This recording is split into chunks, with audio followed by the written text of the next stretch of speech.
Excellent. Okay. Well, folks, I hope you are doing well and are able to see my screen. So I'm very excited to have our first keynote today, and Dr. Ruth Ochia is going to take us on a journey, the quiet evolution, slow change, basically in engineering education.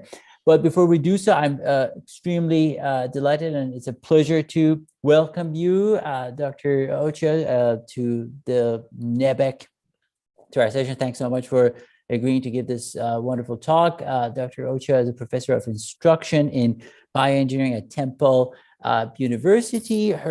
She's a biomechanist, and her expertise are involving with biomechanics of human injury, with some special emphasis on spine trauma and degeneration, and also basic kinematics and automobile collision. So a forensic biomechanist, I should say. However, her current interests are in engineering education, hence the talk and the theme that we are following this for today. And she's also interested in curricular assessment, focusing on teams and their innovation and entrepreneurship, and also student engagement and motivation, which is wonderful.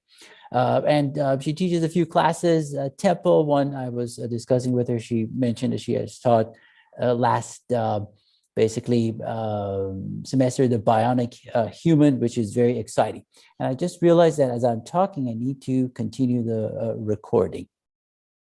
So an exciting part is that also she became a BMES fellow last year during the 2020 conference for her exceptional achievements and basically significant contributions within the biomedical engineering field, as well as her extensive leadership in the society at large.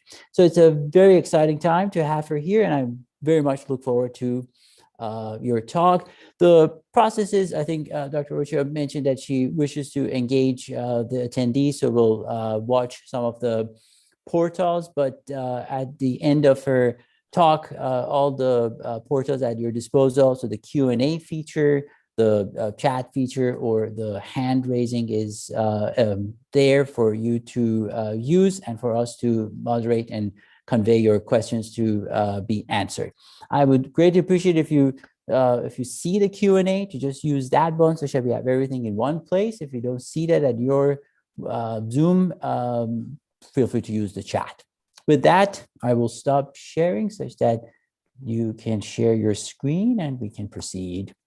Well, thank you so very much for that wonderful introduction. I really do appreciate it. Let me get started. Come on, work. There we go. And I can't see the chat anymore. Welcome to full screen mode. So I really do thank you for giving me this opportunity to talk to you about teaching in engineering.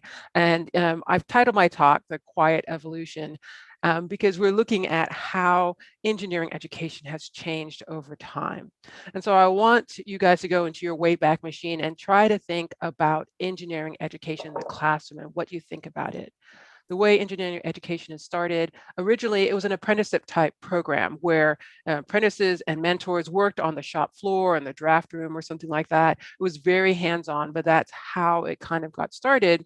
And engineering in a class really didn't start until we were looking at land grant institutions in the late 1800s. And that's when you start getting institutions of higher education with engineering programs within it. So right now, I want you guys to think about an engineering classroom, kind of like from the 1900s or 1920s or something like that. What do you picture?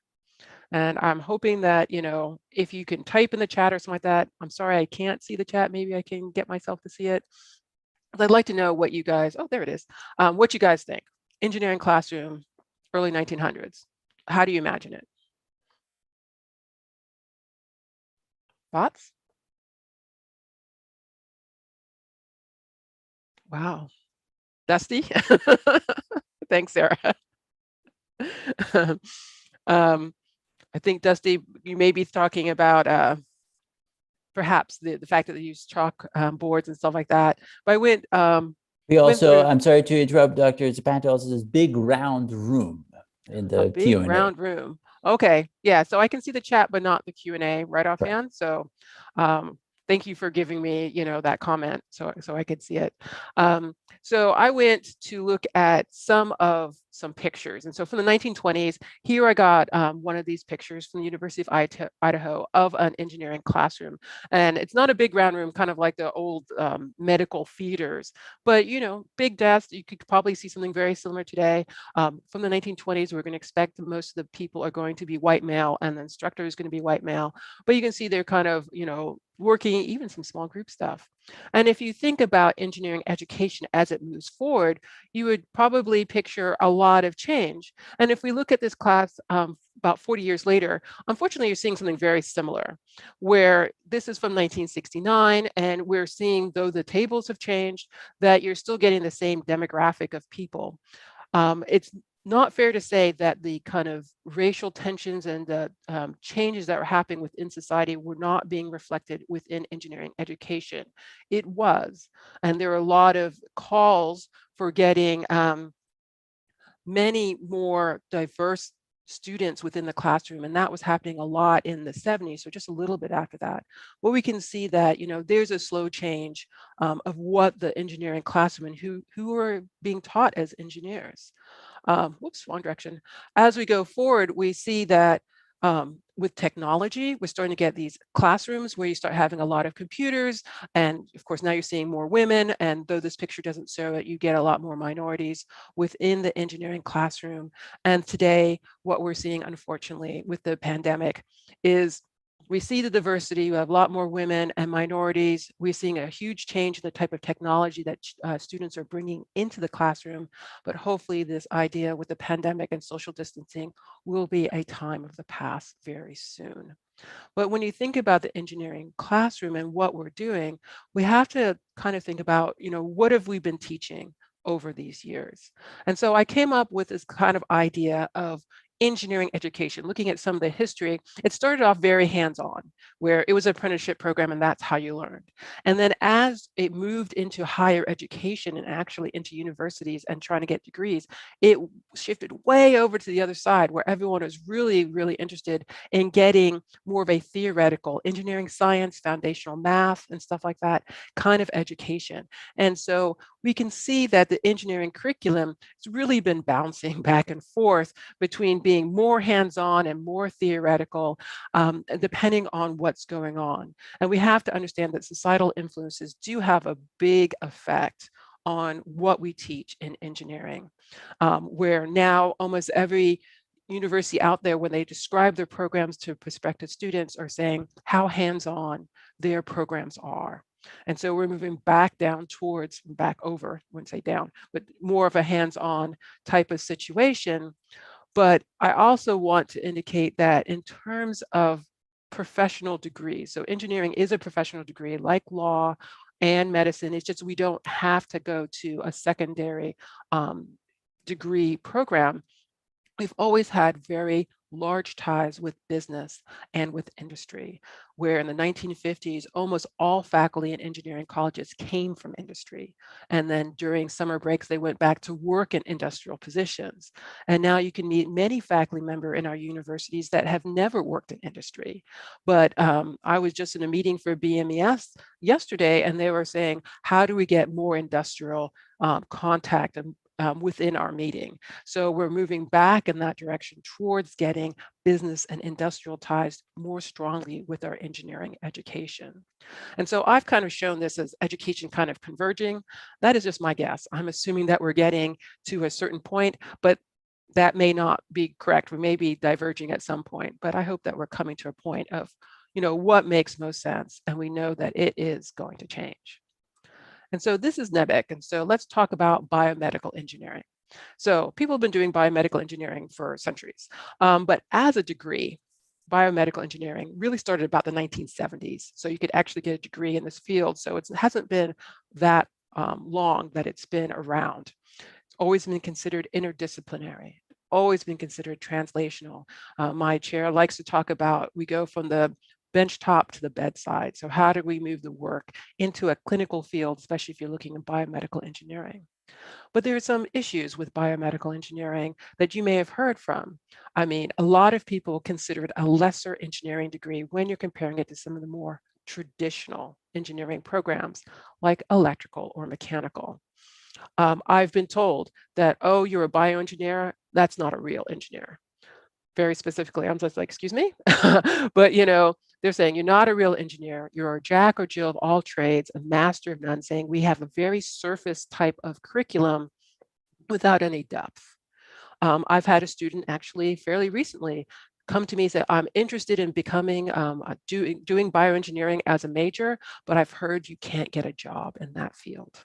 So why am I talking about it right now is that we have to understand what the perceptions of our programs are, what the perception of our field, and then how we're going to use that to work within the classroom environment to help students. And so I like to think of, if I can keep moving forward instead of backwards, we're kind of like the underdogs of our engineering relatives here, but we are strong and mighty, and we'll talk about teaching and how we can teach better to make bioengineering, which has always been a bellwether of progress and innovation, let's make it within the teaching atmosphere. So we're going to go and talk a little bit about some teaching terminology. So when did you first hear of these particular terms? The first is pedagogy. Anyone have any guesses when they could remember when they heard it within the last 5 or 10 years? You can type it in the chat because remember, I can't hear you. I know it's andragogy since we're in higher education, we're talking about teaching of adults, but everyone uses pedagogy. So we're going to just use pedagogy too. No thoughts, no memories? Teaching, yeah, so that's pedagogy, teaching of kids, and that's what they call it, even though we're teaching adults. I mean, I heard of this term basically about 2012. And I was like, oh, really? This is new. How about experiential learning? A week before my first teaching job this year. So experiential learning, really kind of that hands-on, kind of applied learning within a classroom. And once again, for me, about 2012. Active learning. This is a big buzzword in all the teaching circles now. Anybody? 2010? Okay. For me, once again, oh, never heard of it. Oh, glad you came. So once again, 2012. And you may ask, why have I heard of all these things in the same year? Is because when I was applying for teaching positions, all the ads had these phrases in it, but now they were with reference to teaching and engineering. And I'm like, what are these things? I've never heard of them. And so I tried to look it up and I didn't understand what was going on. And so I went to my best friend who teaches in higher ed, but in English. And I was like, I'm seeing all these things in the job ads. What are they? And she patted me on the arm and said, humanity's been doing this for 25 years. You're kind of behind the times in engineering. And I was like, oh, okay. So I had to get help from a completely different field to figure out what it is that people were looking for. Because my education for graduate and undergraduate is that the instructor, typically a guy, will walk in, start talking on the chalkboard, or on those overhead machines. I don't know if you remember them. They kind of have the big plastic sheets where they kind of crank it forward as they're writing. And sometimes they would have slides, as in slide carousels. And that's how they teach. They'd talk for an hour and then they'd leave. The sage on the stage. And that's what I learned, and that's how I started teaching. And so when I started to look at jobs and try to apply for more teaching related jobs, people would come to me with feedback saying, you know your stuff, you can run a dynamic class when you do your practice classes, but you don't know the pedagogy. And so I was afraid that I was losing out on potential positions because I wasn't taught how to teach. And so my early teaching experiences, as you could probably guess, were, pretty much failures, epic fails.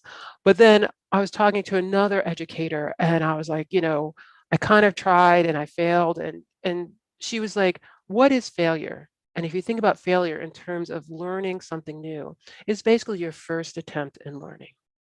And so if we look at teaching as a skill, a skill that you need to practice and learn, then you can't expect someone to walk into a new skill and do wonderfully. You're expecting some failures, but this is not something to be sad about. And so as we're teaching and we're trying to find that bullseye of student learning, typically the first time you try a class for the first time, you are just off the mark. And then as you get used to it and teach more and more classes, you kind of scatter around until maybe, 3, 4, or 5 classes in, you start getting the hang of it. But this kind of trial and error method of learning how to teach really, takes a while, and not everyone has this amount of time to really, figure it out over years or semesters or something like that. So how do we teach our faculty how to teach? So where do I learn how to teach? Where do you go? Is the first thing you think about when you're trying to learn something new? YouTube. No, I'm just joking on that one. But I'm sure there's some great instructional things on YouTube, and that's where I go right now to learn anything else I want to know. But typically you go to your university, if there's a teaching and learning center, center of advancement, whatever it's called, they all have people who are, steeped in the pedagogy, that they know what active learning is and how it can be applied and can help you. So there's, book clubs and workshops and stuff like that. So I highly recommend that you, participate in some of these activities. You can go to professional societies. ASEE has the Biomedical Engineering Division. BMES has an educational track, and NEBEC now has keynote presentations. Thank you very much for showing up. So you can learn where you can get this information. But most importantly, really communicating with other educators. So we talk about our science and we talk about our research, but when do we talk about our teaching? And so our teaching really comes from those conversations, going to other people's classes, talking about the problems that we have. And I really feel like as a group, we need to get together and speak about teaching a little bit more, because it is a skill and we need to help people who are new rise up, and even people who've been doing it for a while, teach an old dog new tricks. And so as I'm talking about teaching, I usually have a couple things when new teachers come to me and ask me for some advice. And so my first teaching mantra is, you can't teach everything.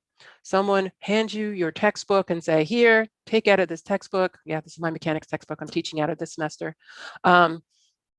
But you can't teach that, not in 15 weeks in a semester or 10 weeks if you're on the quarter system. It's just not possible.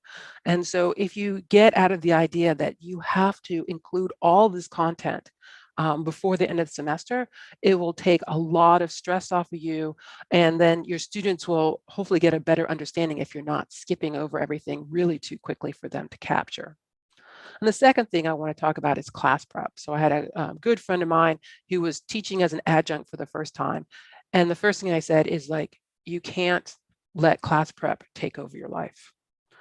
It will take as much time as you give it. So you really have to take class prep and contain it and say, I am only going to spend 2 hours today or 3 hours tomorrow doing it. That time management that we tell all of our students as they come in, and when they're saying, I can't keep up with the work, I'm like, what are you doing and how are you planning out your days and how you're planning out your work? So I say this to new instructors as well. You really have to contain it and just realize that that's it. That's all the time you're getting, and it's time to move on.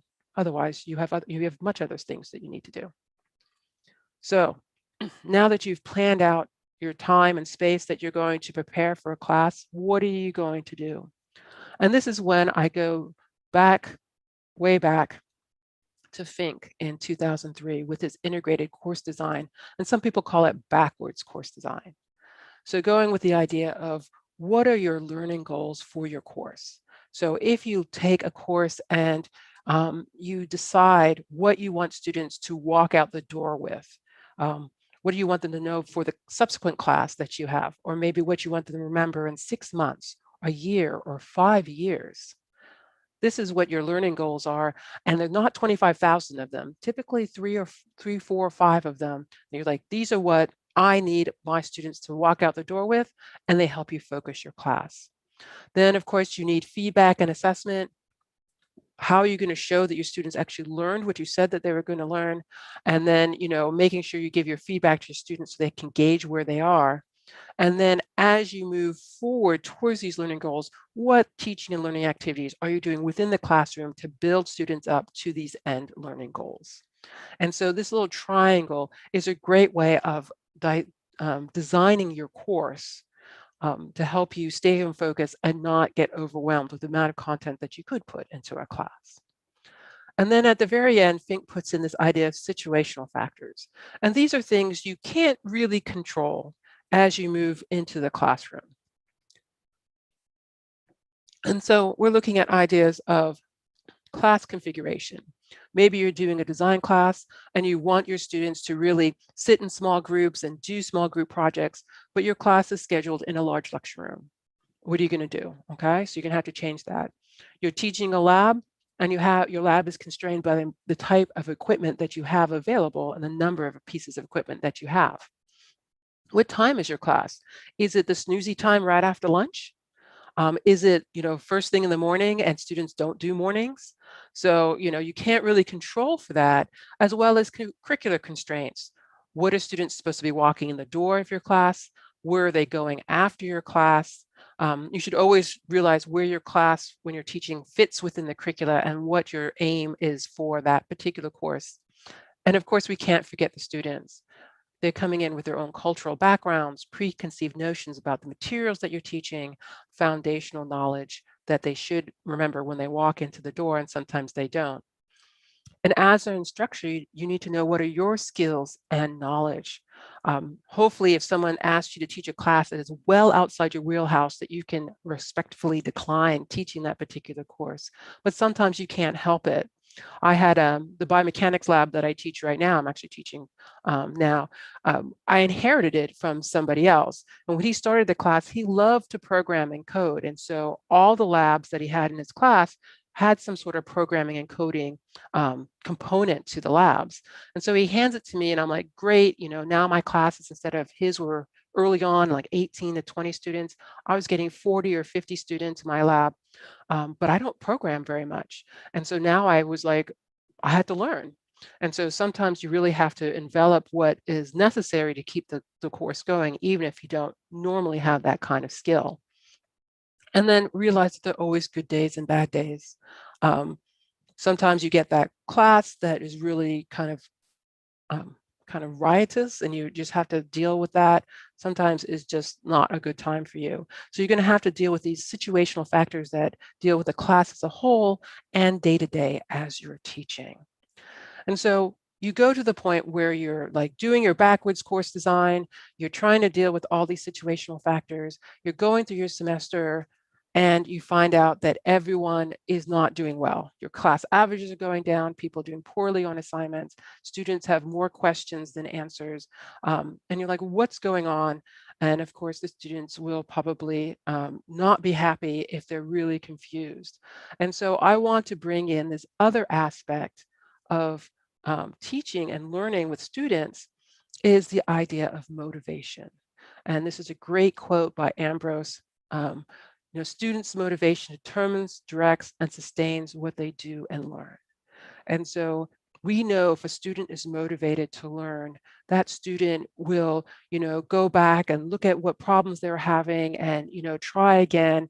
And it's really satisfying when they get that aha moment and they're like, I get it now. But that's an intrinsic motive. This is what we're looking for, intrinsic motivation. They are self-directed and they want to learn and they want to understand and they're willing to put in the effort to do it. The other type of motivation that they describe is extrinsic motivation. It's kind of like the carrot and stick. If I do this assignment, I get a good grade.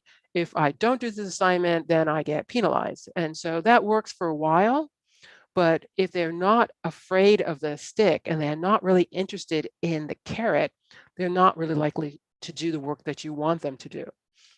So we're really trying to move towards intrinsic motivation. And so what are the factors for intrinsic motivation? And it's been described as value, the nature of the environment, and the student's belief in their ability to succeed. And I call these the 3 pillars of motivation, intrinsic motivation for students. And it will affect how the student responds to your class. So if we look at this graphic that Ambrose had in her book, and it's really very wonderful, looking at these three pillars together. So on the left side, we're looking at an environment that is not supportive, and on the right, we see an environment that is supportive. And if you have any questions about a non-supportive environment, think if you've ever heard of that concept of like look left and look right. One or two of the students around you are not going to make it through the rest of this class, or not going to make it through this degree. That is not a supportive environment. And you may think that's something that happened a long time ago and people don't do it anymore. I've known people who have had that conversation and are currently not engineers because of classes like that. You can also think if you're sitting around the water cooler and talking with other faculty, and they kind of denigrate the students, saying, oh, the students that we have really don't know math and science, not really good. Students over there in X university, they're so much better. And if we had those over here, our school would really rise up. They may not say it to the students, but they bring that attitude to the classroom. And so you really have to understand that students feel if your environment isn't supportive. Also looking at this, if you look at the top line versus the bottom line, the top line is if students don't believe that they can succeed in your class versus those in the bottom line, what their behaviors are. If they do feel like they succeed in your class, they can. And the value is like the value of the content that you're giving to the students. And it's kind of alternating where they don't see the value or do see the value in the work that you're presenting. And you can see from this chart, you basically have a 12.5% chance of actually getting a truly motivated student. And the rest of these behaviors you may have seen if you've ever taught before, and hopefully you don't see if you teach in the future, where you have students who do the minimum amount of work because they're evading what's going on. They can do it, they just don't see the point. Or you have students who say, I can't do this. I can't do math, I can't do engineering, and they have this hopeless feeling. And so these are the kind of things that you need if you're seeing these attitudes, what you need to adjust potentially in order to make things a little better. And so how do we get these pillars into our classroom? So McGuire had 5 kind of bases for intrinsic motivation. And here is part of her 21 strategies for promoting optimal learning. And so I cut this up so you can kind of see what she's looking at. And so the first two I'm going to talk about, the first one is autonomy, and it really provides value, how it ties with it. So what is autonomy? It's allowing your students to choose their research topic for their final paper. You can scope it so it's like this is the range that you need to work in, but you're not like saying you must do this or you must do that. And if they have this autonomy, be able to choose, they're more likely to be interested in it because they chose the topic. You can also think about what about having that interactive syllabi? The students kind of work with you on developing the syllabi, and so it becomes this contract, a mutual contract between you and the classroom. One year, it was last spring, I had the students look at all the assignments that were due for that semester. I was like, when do you want these done? So you pick the due dates. There are a couple that I set and saying these are major points that I want to keep, but they decided on the due dates for every other assignment in the class. And it was nice that no one complained about, having too much work or not liking the deadline because they're the ones that set it up. Then we look at competence, and competence is really their competence with you and with the material. And a lot of this goes with the idea of really clear expectations. Write those rubrics, those grading rubrics, and stick with those grading rubrics. Be very clear in what you expect students to do in your classroom, and it makes it easier for them to gain confidence in their abilities within the classroom. And one I really like is test early and test often. So when I was an undergrad, we typically had a midterm and a final. If you were sick or had a bad midterm, you pretty much shot yourself in the foot for the rest of the semester. So give more opportunities for students to test to see how they're doing. And it really does help them, gain confidence, get the feedback they need more frequently so that they have greater competence as they move through your class. Our next two are looking at belonging and relatedness and self-esteem. So relatedness should be easy. Can students bring something to the classroom so they can relate real life with the content that you have? It could be, once again, a research project, any sort of real world projects. So it makes your content a little less esoteric and a little bit more approachable. And belonging is just creating that environment. And there have been lots of talk recently, and especially in these online environments, how do we create that classroom engagement and that belonging and community? So group work, introductions and stuff like that are ways of students to get to know each other within the classroom and feel that they belong there. And self-esteem, you may think it's very hard to change someone's self-esteem, but once again, you give them opportunities to succeed. So it's not like you award them for effort, but you just give them, opportunities to prove that they know what they're doing. You can also discuss mindset, and you may have heard this from Carol Dweck's work about the fixed mindset versus the growth mindset, where the fixed mindset is maybe someone comes in, I can't do mechanics. And there's really nothing you can do about it if someone walks in with that kind of attitude. And so you need to go through and change that attitude and say, you may not get it now, but you have the ability to improve and to learn. And so you really want to help people by giving them these opportunities to learn. And the very last part is involvement and enjoyment. So kids that enjoy your class, students, sorry, they weren't kids, students that enjoy your class really will do better in it. And so it's not like you have to be there entertaining them, but how do you bring more of their interests into the class, related to current events that are going on, and maybe have them teach a section of the class so that they get the idea of like flipping around who's the instructor and what their roles are. And we know that students learn more when they actually can instruct. So give them the opportunity. So hopefully you can see that there's definitely different ways that you can affect, which you probably didn't think you could affect in the classroom, the student motivation to improve learning within that space. And a couple of things to think about, especially within now when we're doing a lot of online teaching and students are wondering, are we going to be in person? Are we going to be online? And things are still up in the air, especially now if you're still instructing, is to be flexible. Ask the students, did this work for you? Do you need this? How can I help you? Being actually more supportive now than we had been in the past, because there's more anxiety among our students. And you don't want to open your office hour and a student walks in and they burst into tears because they feel like they're going to fail. So we're trying to avoid that, being more supportive. And if what you're doing isn't working, be willing to pivot and try something else.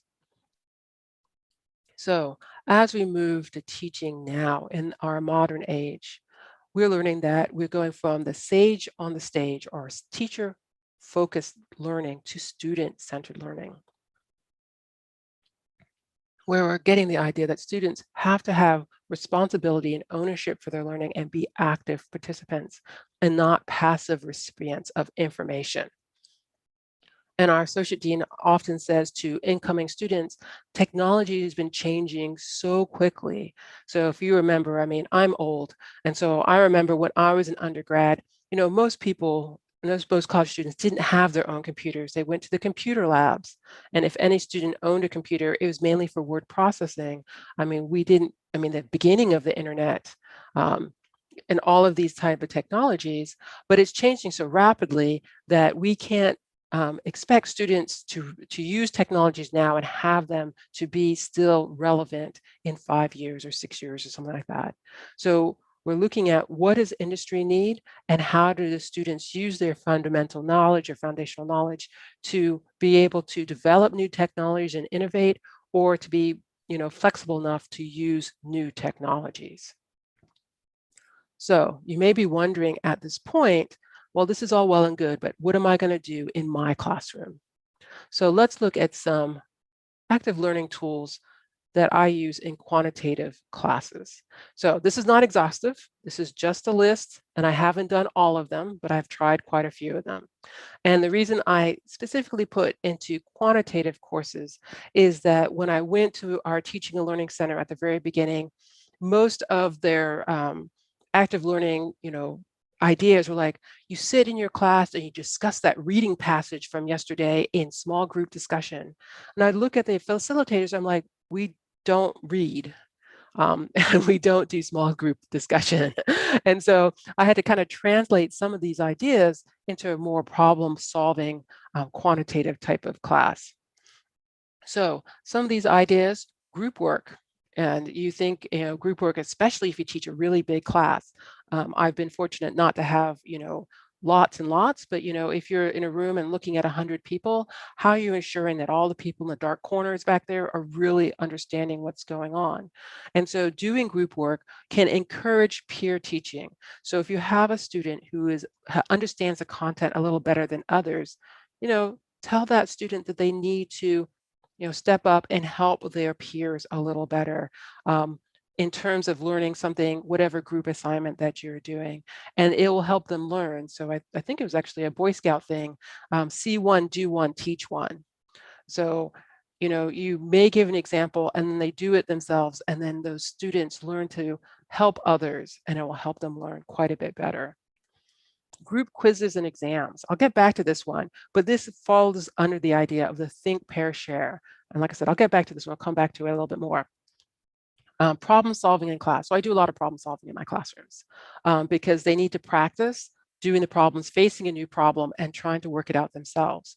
The more extreme of this is the flipped classroom. So it's not something I've tried yet, but I am thinking about it. But we'll get to more discussion about a flipped classroom. Any way you can apply knowledge. So problem-based learning, a case study. Can you do a lab associated with your didactic course? And if you can't do a lab for the whole semester, can you do like a little module of a lab or demo? And so I was teaching a mechanics class and we were looking at axial loading. And then one of the mechanical engineering faculty is like, we have all these little mechanical loading devices in one of the labs. You're welcome to use it. And so we took a class period and we took a field trip and we did experimental axial loading tests so that they could have an opportunity to look at the experimental compared to the theoretical that we had been learning. I'm a huge proponent of group projects. One, I get to grade less because I have fewer assignments that I have to grade, but it gives people an idea, another way of applying their knowledge to a particular project. You give them autonomy by allowing them to select within reason the topic of interest. And I have found that if you just say you have a research project due at the end of the semester, you tell them at the very beginning of the semester, but you don't have any assignments throughout the semester, they're going to wait to the last week to throw it together, and you're going to get crap. So really going through the semester, giving them, give me your topic so you can check to make sure they're on the right track. Give me the background, or give me some theory or something like that, so they can add it to their final project and you keep them moving throughout the semester. And if you have any exemplars, you've taught the class before, maybe you inherited the class from somebody else, or maybe writing your own exemplar so students have an idea, especially if it's not something they've seen before, what are you looking for, and as they move forward. Having students devise problems, quizzes, or exam problems. If they come up with the problems that are really off the mark, it tells you they don't understand the content, what's important within the material. So having them come up with their own quizzes and exams, they need to think about what's important enough to test. And so this is a good idea. You can also do study plans, have them come up with different things, flashcards or games to help people study. I did this actually when I was in chemistry. We created a study game for the chemistry class. And the teacher actually quite liked it and used it in other classes too for her. So that was really nice. And of course, the idea of the clicker question. So now we use Poll Everywhere or Kahoots or something like that, but the clicker question, it's basically trying to see if your students are following your information. So the idea, once again, it's based on think, pair, share, where you ask a kind of a content question, do you a concept question, do they understand what concepts you're doing? They respond, and it's usually a multiple choice. You give them a chance to talk with their friends, decide what's going on with that particular question, test them again to see if it's changed. And this way you can get some feedback. If everyone looks like they're getting it, move on. If it looks like they're not understanding that particular concept, it gives you some feedback to maybe slow down and go back to it. So let's look at in depth with a couple of these ideas. So the flipped classroom. So I mentioned I'm thinking about it. I've been really too chicken to try this, but I'm thinking maybe in the fall that I'll finally, try for at least maybe part of a class I'm teaching in the fall. So a true flipped classroom has asynchronous lectures and homework, and then active group work within the class, a synchronous either in-person or online class. And that's kind of the official definition of a flipped classroom. So in this space, the instructor is the facilitator of learning. So in the synchronous part, you're moving around through the class, helping people who are doing their group work in a really true student-centered learning environment. Whatever the activity is, it could be scripted for that day or something longer term, design problem, problem-based learning. That's kind of what's done in the synchronous section.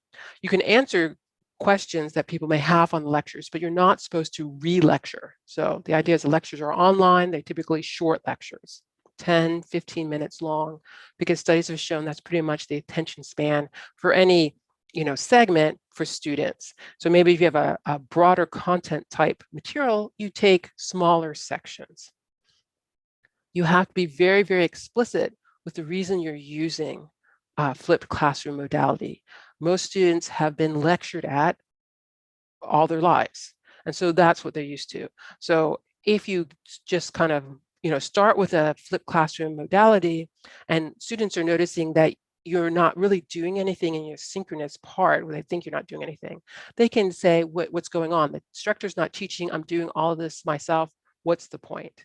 So be very explicit about the value and the use and why you're picking that particular modality for teaching.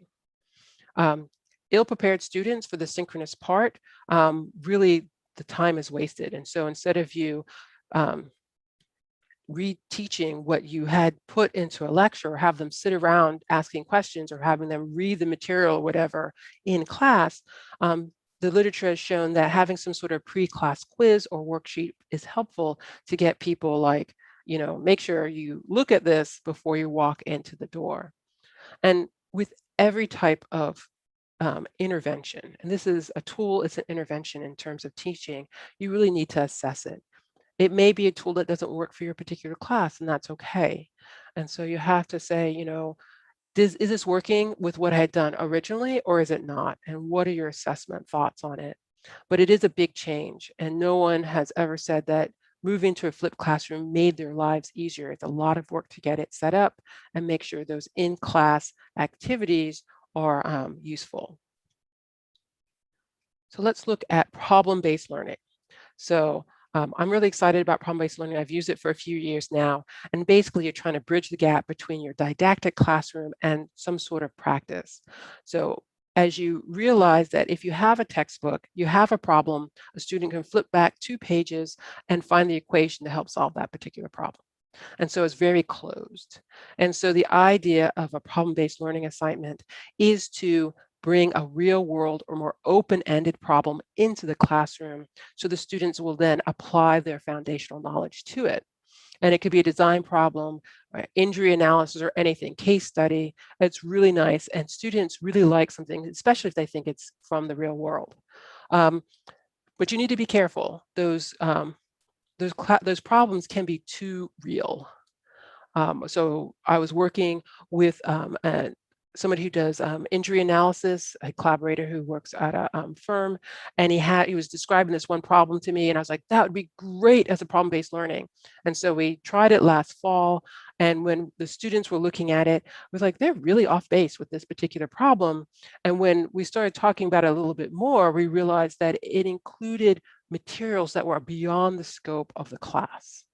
And so it was an exciting problem. The students were really interested because they're like, wow, somebody's trying to solve this problem as part of their job. This is part of their career, but it was beyond them. So you need to make sure your problems are within scope. Scaffolding the student experience in terms of having checkpoints with each problem that you happen to go through to make sure they're not wandering or the field, but really starting early and give them that feedback so they can give a good product at the very end. and the idea of explicitly stating the value of a problem-based learning assignment. When I first started, some students loved it. They're like, we learned how to apply the knowledge. It was great. And then the other half were like, what a complete waste of time. And so you really need to be explicit.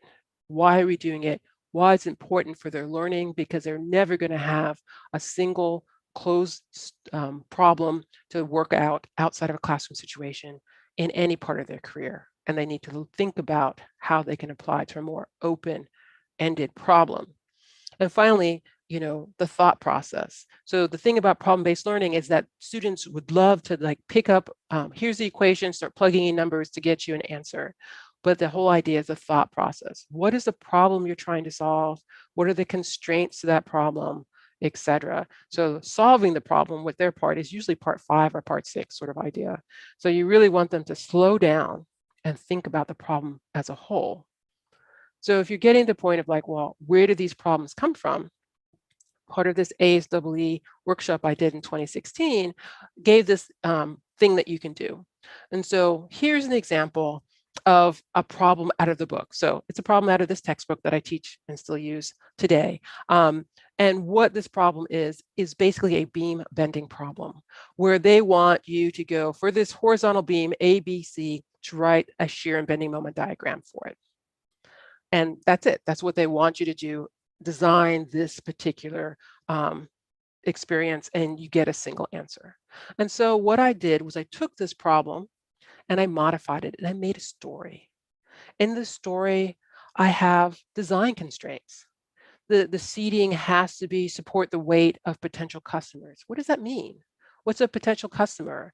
How would you know how much that person would weigh? That the seat is appropriately positioned for comfortable seating. So now they're pulling standards in. What are appropriate or normal seat heights, counter heights, that kind of idea.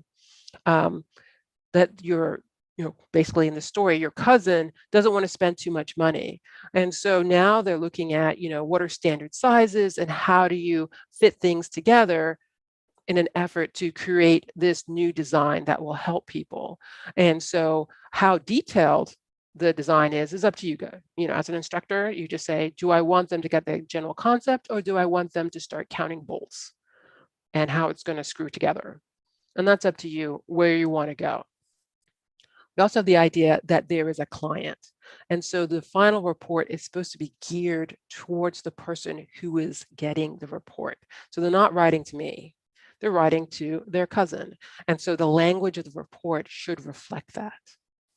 And a lot of students have asked, but there's no answer to this question, no single answer. And I was like, you're right, there's no single right answer. Their assumptions will kind of guide their solution. And my job as an instructor is to say, are your assumptions valid? Are you flowing from what you assumed? Does your work flow from that? And does your solution make sense for what you chose to do? And so this is an easier way to come up with a problem if you want to try problem-based learning. You can also try things like situational. So in this pandemic situation, everyone is trying to say, how do we can't go to gyms, and what are we going to do? And so I came up with a problem-based learning where your friend wanted you to help him build a gym so he could do pull-ups in his basement. And you put design constraints about how much space the person has. Maybe they need a little help, but it's another beam bending problem, but it gives them an idea of how to design something and how to instruct it within constraints. So there are lots of ways that you can come up with different problem-based learning examples.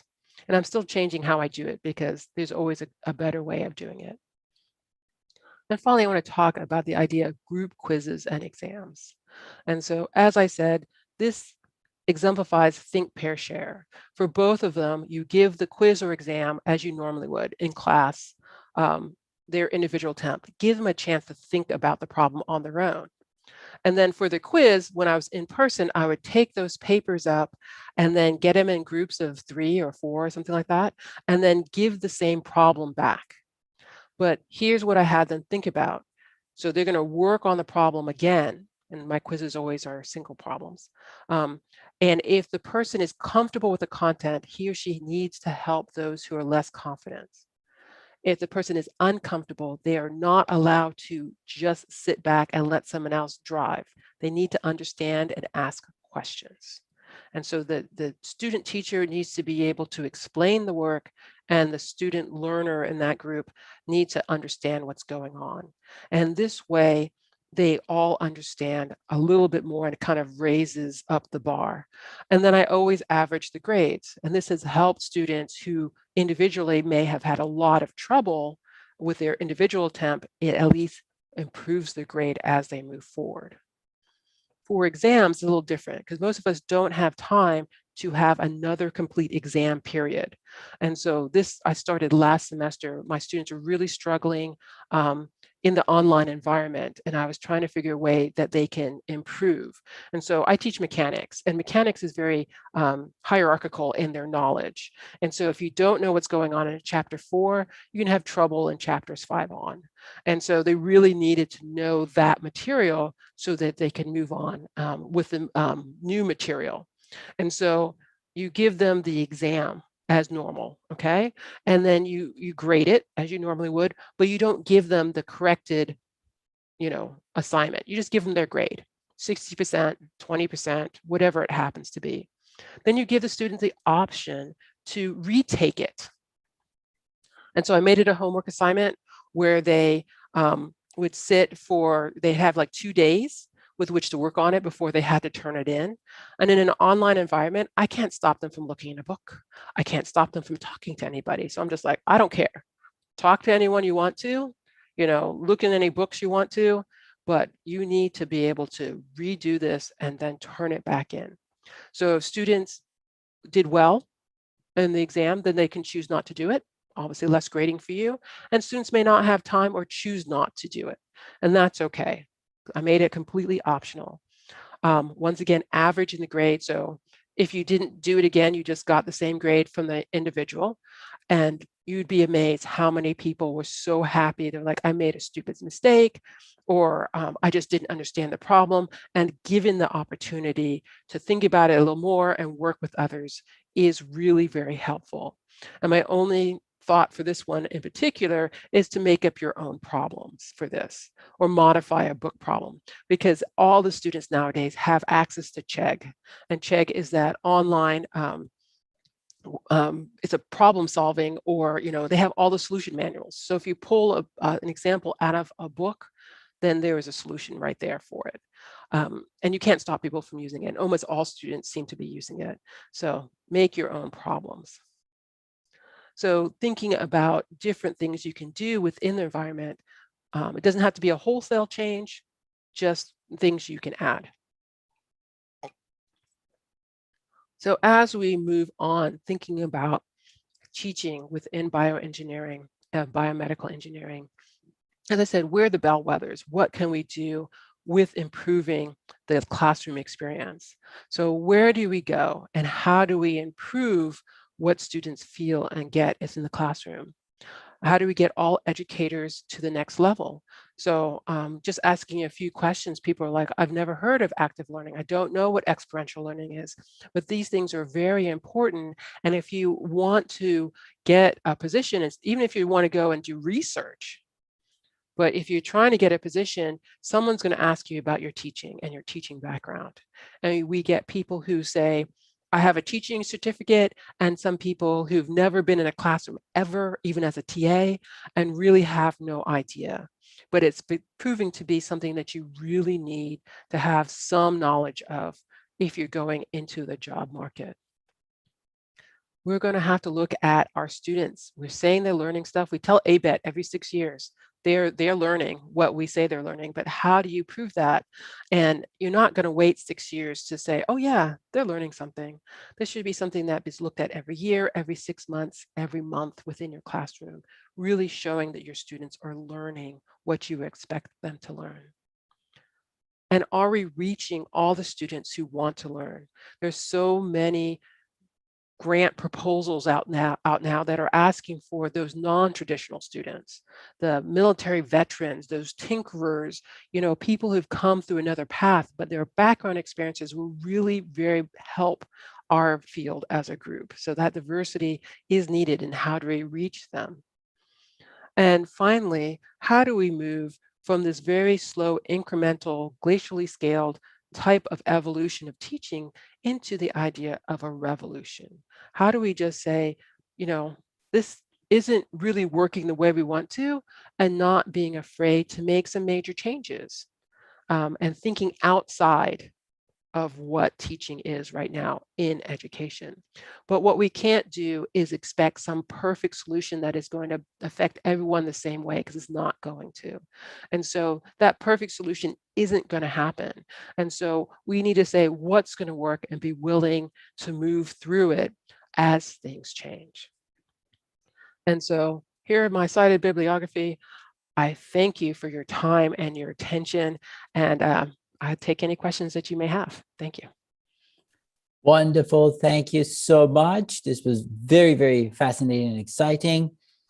Folks, as mentioned, the portals are open. You're more than welcome to use either the Q&A feature or the chat, or if you wish to raise your hand, we will be more than happy to permit you to convey your message. So we already have Dr. Shroff, and we're going to have him. Yes, please. Dr. Shroff. Good afternoon. Thank you very much. Can you hear me, first of all? You're a little soft, so I'm just going to press the speaker to my ear so I can hear you better. Let me see. I don't know. Let's see. Is this a little better? Yes, it is. Okay, good. So I decided to sort of ask you the question in audio format as opposed to typing. So one of the things you mentioned, and rightfully so, was, I think it was in the context of problem-based learning. It's important to have a problem that sort of is appropriate for that particular class or that material, something to that effect, and I think it makes a lot of sense. But I had a related question. Do you think sometimes it is better to give a little larger problem, quote unquote, that students realize they would not be able to solve it completely, but they will realize that they need some additional knowledge to address the part of that problem, and that if it would be wonderful if that additional knowledge is the course next that they'll be taking, and that becomes the motivation for the next course. Because one thing I've seen is sort of not completely being convinced before class begins that why am I doing this? Why is this course just because it's a required course? But if intrinsic motivation comes along, that would be much better. In that way, these problems can be taken along in a longitudinal fashion, and they'll work on it again to complete it in a next class. And that way, it not only integrates classes, but also provides motivation for learning for the next class. Well, that is a great suggestion. If people had classes that really were tied that way, and Yeah. sometimes it's difficult to get instructors in subsequent classes to really work so well together. But the idea of, what I was thinking about is, like I said, I had this problem that included some, systems dynamics and stuff like that they just weren't getting by the time they came to my class. And in terms of our curriculum, they wouldn't get it. So in looking at what the expert knowledge, in this case, my collaborator, he solved the problem, and what he was using and what he brought to that problem, the students would not have gotten. And so it was, there's one thing to kind of say it's a little above you and the students can reach, versus it's way beyond you in terms of like multiple classes that you would have to take, and then it becomes frustrating. And so I would suggest, so it's open-ended, so that makes it more challenging in general, but it's not so far beyond them that they just can't get anything out of the class or the problem. Thank you. You're welcome. Wonderful. We have a question.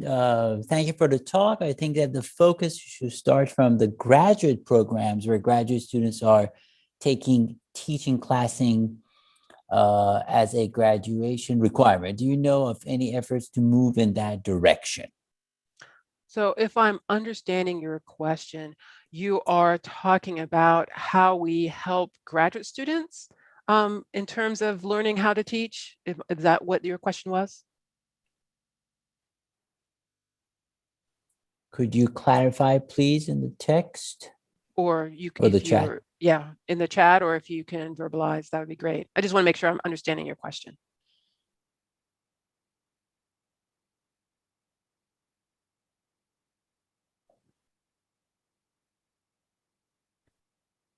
I think Okay.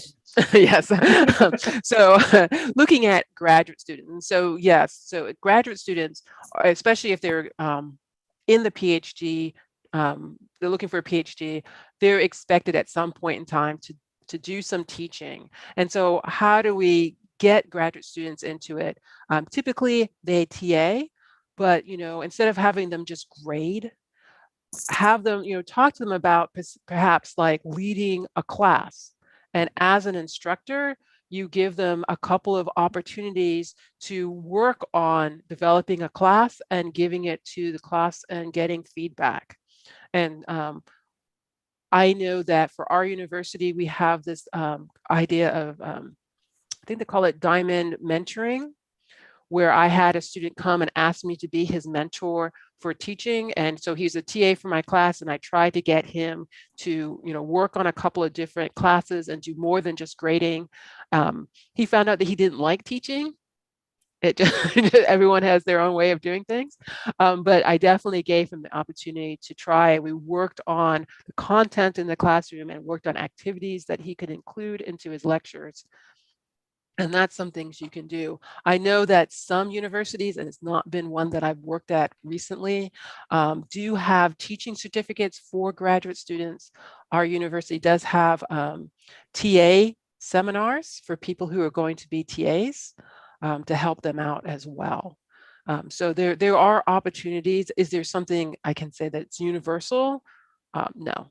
I don't know of anything that's universally available, but I'm not sure if any of the other panelists know of something that would be something a little more, structured in that way. So I think to your point, we have through our teaching and learning, there are certain certificates that may give a little bit of a structure for that one. Yeah. Absolutely. So we have a question from Dr. Zapanta. How do we get BME faculty to try these techniques, especially when research may be more valued more than teaching? And so I think this is a universal problem where, if they're tenured or tenure track, you have to look at the idea that their research is more valued than anything else that they do, because that's their primary item of interest. And so with my program, I started to do these lunchtime teaching, brown bag teaching sessions. So we talked about teaching. I help all the students who ask, like the graduate students, the postdocs, any of the new faculty, I approach them and say, do you need some help? We have the Teaching and Learning Center. I'm happy to come and do classroom observations. Now our faculty are required to have classroom observations, I think, in their portfolio, even for the tenure track, maybe one a year or something like that. And so that's an opportunity. And like I said, you need to start talking about teaching. And it's not like you talk about research and you have lab group. Can you start something in your program to include more of a teaching conversation as opposed to a research conversation? And yes, chairs can be very valuable. So my chair at Temple has been really great. He would come to my brown bag teaching lectures, and he'd been teaching for decades longer than I had ever been teaching. But he came in and he led by example. And you will always get those people who would say, I don't care. And, that's not your problem. But you really need to say, I'm willing to teach. I'm willing to talk about teaching and share experiences. But it's really good to get the chair involved or the dean involved or go between departments to kind of get these ideas going and starting that evolution. I mean, it starts in B&E, but it doesn't have to stop at that one department. Yeah, I know I am probably preaching to the choir, but it would be, but it's a way of, what can we do as a community to get it going in more places? Fantastic. Any other questions, folks, before I jump in? Raj. I'd like to ask a question, Dr. Ochia. That was absolutely wonderful. Thank you Thank so you. much. I can ask you 20 questions right now. So let's start with one.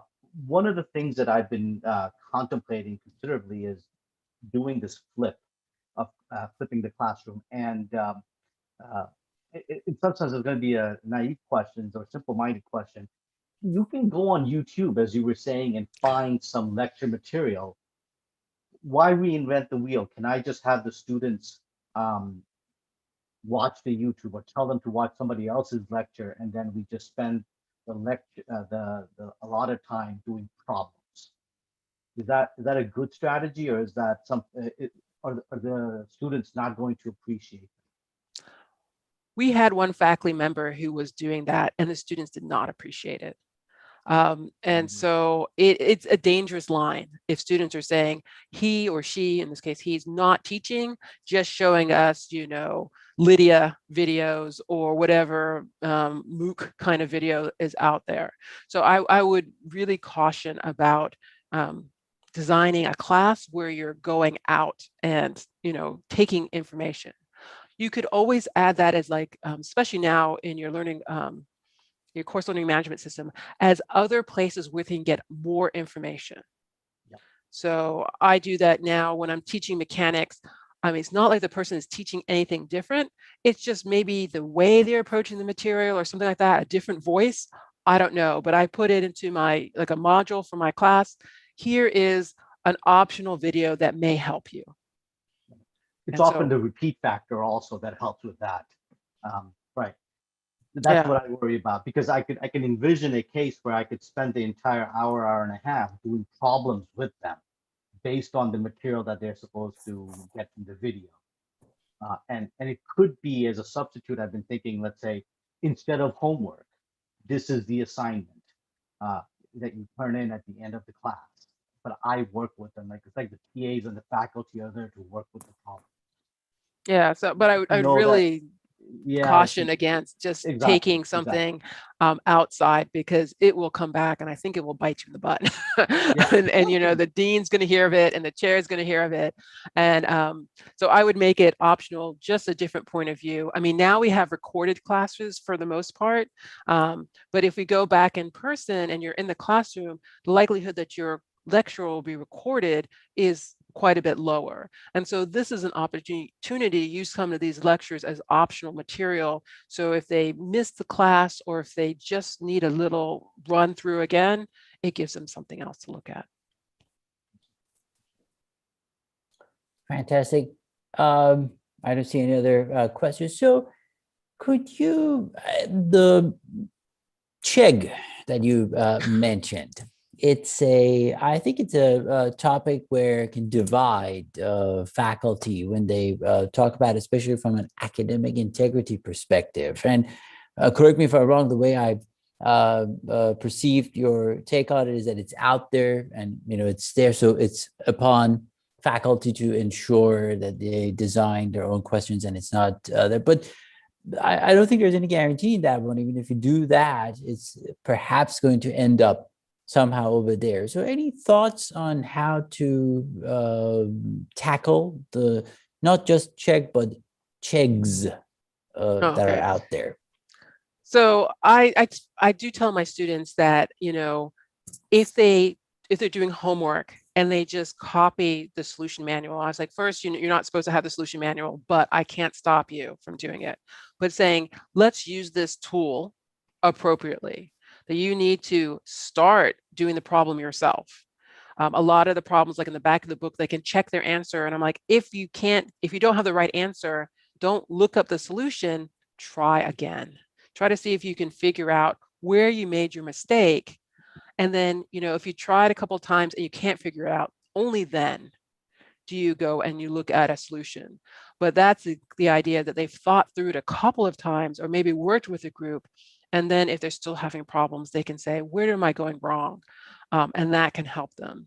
And so that's what I've, tried to tell students. I'm like, especially homework, I try to make homework optional, and they don't want it optional. They like, no, we want you to grade our homework. Okay, I'll grade your homework. So what I do, because sometimes, especially if you're bigger classes, and I got this idea when I was an adjunct, is that you give them 10 problems, but you only grade 2. Yes. And you grade 2 random problems. So they get the practice, and you don't get overburdened trying to get all this homework graded. And so that's a really nice way of getting it. But I don't count homework for very much, because I have seen time and time again, I'm like, oh, look, there's a mistake in the solution manual, and that mistake shows up in students' homework. And so I know that they're looking it up. And so I just kind of, skim past the homework and spend more time with, quizzes and exams. And I tell them, if your homework grade is 100%, but your quiz grade is 40, there is an issue. And you're not using your homework appropriately to help you learn. Absolutely. Yes, it's a challenge. It is a And, challenge, but it's out there. And so I can't control for it. Correct. And so I don't control for it. I mean, the way I control for it is I try to make up my own questions.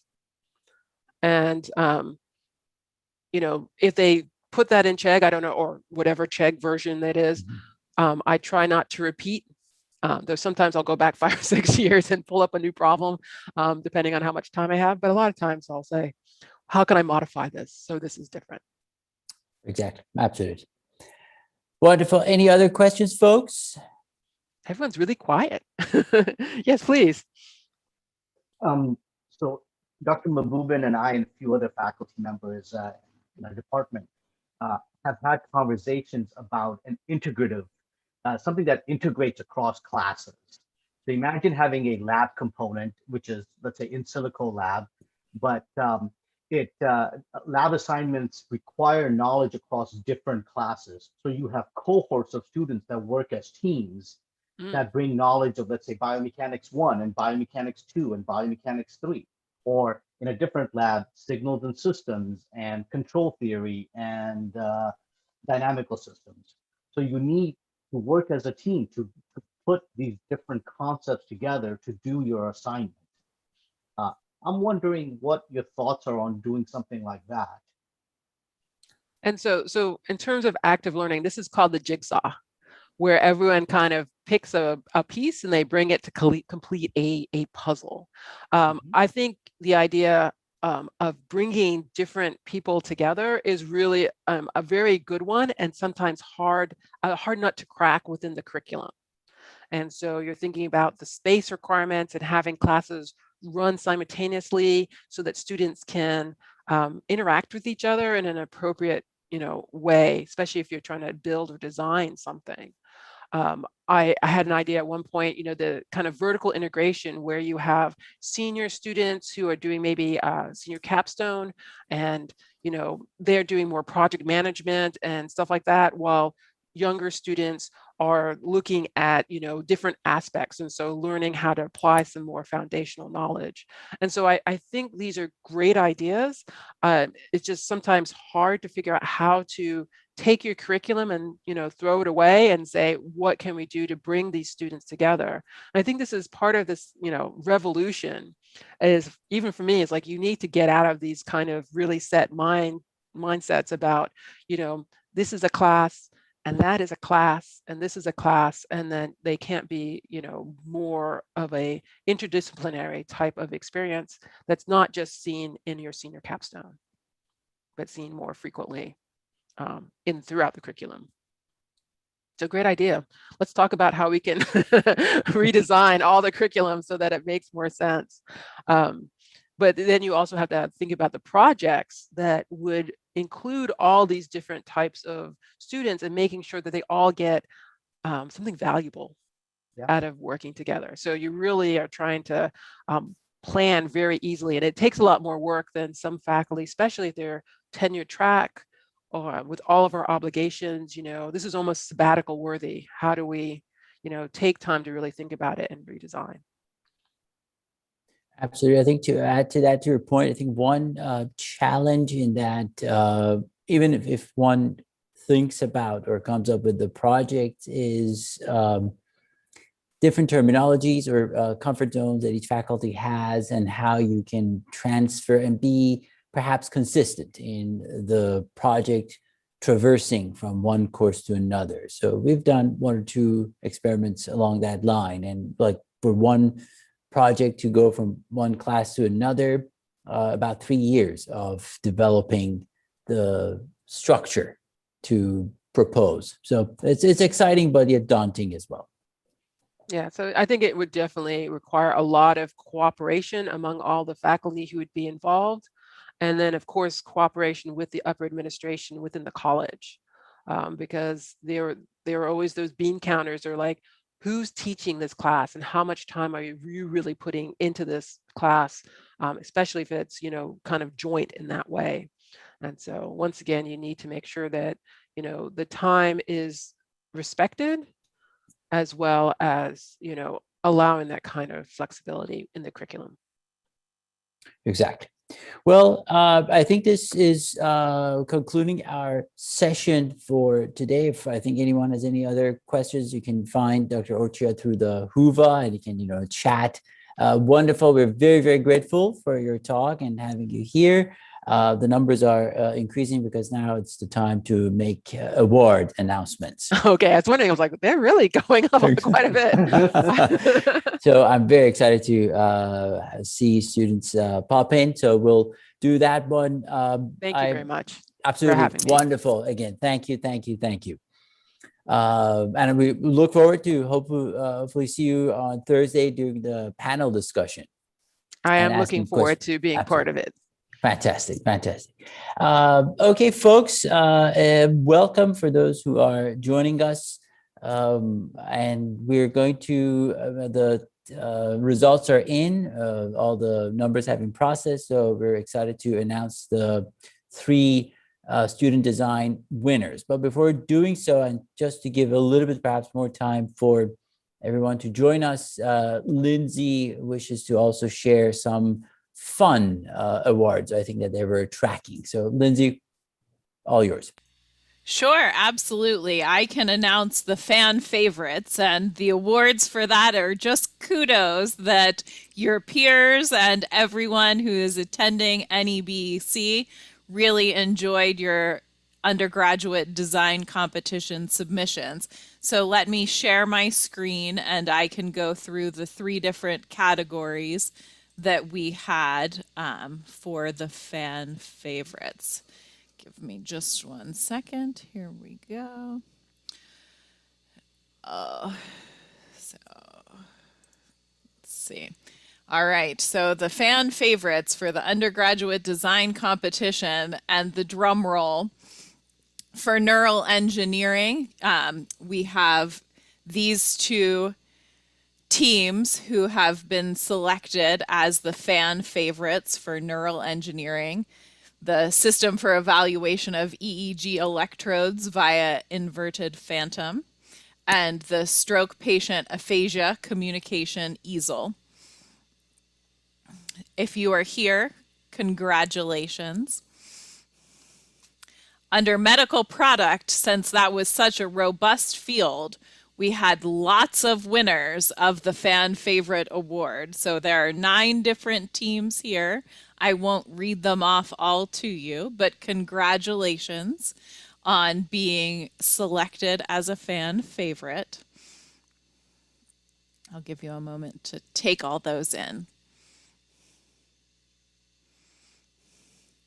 And the last category was rather the miscellaneous of the undergraduate design competition: biomaterials, education, regenerative engineering, and sort of other lumped into one. And there were 4 favorites there: the OptiCars Clip, a bioreactor platform for monitoring of IPCs, BioStrain, and the tactical function grapher. So congratulations. And now I'll pass it back to Arash for the big awards. Absolutely wonderful. Thanks so much. So, folks, I didn't have time to prepare what Lindsay kindly did, so I'm just going to share with you the winners. But first off, we had about 58 total student design submissions. And one thing was very, very exciting as I went through all the 58 to see that there were indeed almost 58 different topics that were tackled, and each group brought their own ingenuity and thought process into it. So first of all, congratulations to all, and all your efforts have been noted, and we applaud you virtually and wish you all the best. So for the awards for the first place, and by the way, we will be in touch with you via email to share all the details as well. So if you're not here, or not all your members are here, we'll be hearing about these things as well. So the first place has gone to University of Rhode Island for the force quantification using a wobble board for rehabilitation assistance. So bravo, Zachary, Morgan, and Anthony. If you are here, we congratulate you and wish you all the best. If you're here, raise your hand. At least we know that you're here. Use the raise hand feature. If not, as mentioned, Lindsay will be in touch with you. So bravo and congratulations to University of Rhode Island. Our second place has gone to Drexel University, at-home physical therapy smartphone application for hemiplegic patients. So bravo, Erica and company have won the second prize for their efforts. So fantastic and bravo. And the third place has gone to the Roger Williams University for an automated microarray system. Miranda et al. Have won that one. So congratulations to them as well. Bravo. So I hope that for those who were able to join or watch the videos and posters, you've enjoyed the presentations. There are going to still remain there, so you can find student posters under the poster tab on Whova, and definitely watch them. Some of them are magnificent in terms of their approach. And tomorrow we'll continue with our research posters. Same process applies to them as well. Wonderful. So I think that's all we had in store for this session. We're going to give everyone a break from Zoom to relax and basically prepare for the social hour. So the social hour is coming up at 4:30, and we have specific rooms that you can basically take advantage of, or booths to go to and mingle and network. And as Lindsay mentioned, and she has sent a reminder to everyone, you can also have your own meet up to just chat and basically exchange information. Any other matters, Lindsay, you wish to add for the networking? No, I think you've covered it. There are the virtual booths that you're welcome to mingle in. There is our social hour Zoom, which you're welcome to join at any point over the hour and a half, or feel free to create your own meetup as well through Whova. So the booths, folks, are both universities. So for those who are interested in graduate school or finding out what other schools are offering, take advantage. And we do also have industry booths as well. So it's just at your disposal to go pop in, chat, and basically explore the options. Okay, brilliant. So again, we wish to thank Dr. Ocha. Thank you so much for your presence and magnificent talk. And we shall see you in some booths very shortly. Okay, take care, everyone. Thank you so much. Absolutely. Take care. Bye-bye.